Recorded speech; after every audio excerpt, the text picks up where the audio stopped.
এলাকায় এদিকে vehicle checking চলছিল পিকরাওপি এবং আরপিওর পিএসের অফিসারদের দ্বারা। তখন একটি বাইক আসে, পালসার বাইক, যার নাম্বার TR 03K4836। তো বাইকটিকে আটকানোর পর এখানে দুজন আরোহী ছিল, তাদের পজিশন থেকে একটি শোপিস পাওয়া গেছে, যার মধ্যে অরেঞ্জ কালার পাউডার পাওয়া গেছে, suspected two B heroin.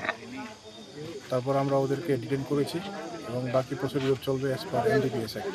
Sir, যাদেরকে আপনারা আটক করেছেন মানে তাদের কোনো নাম টাম জানা গেছে স্যার এখন পর্যন্ত? একজনের নাম অঙ্কিত নিয়োগী, ও আগেও অ্যারেস্ট হয়েছিল NDPS অ্যাক্টে, এবং আরেকজনের নাম হচ্ছে সুমন মিয়া। Habitual NDPS। সুমন দাস, দুজনে হ্যাবিচুয়াল NDPS।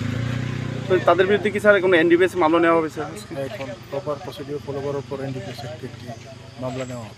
তাদেরকে তো এখন গ্রেপ্তার হয়ে গেছে না স্যার তারা? হ্যাঁ।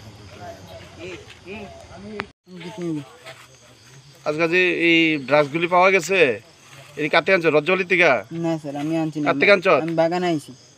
কাটতে আনছো? আমার কানু ফোন করেছে, আমি বাগানে আইছি।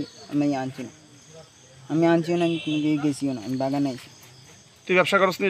না স্যার, খাসনি? খাইছে তাকে বুকে খাই। আর কোন সময় তুই এই কেসে ঢুকছতি? আগে আসি রে। আগে ব্যবসা করতি?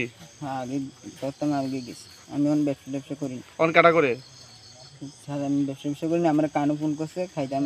কানু কি? কানু ওই একজন হাজারি কৃষ্ণা বলে। কানু কি টাইটেল কি?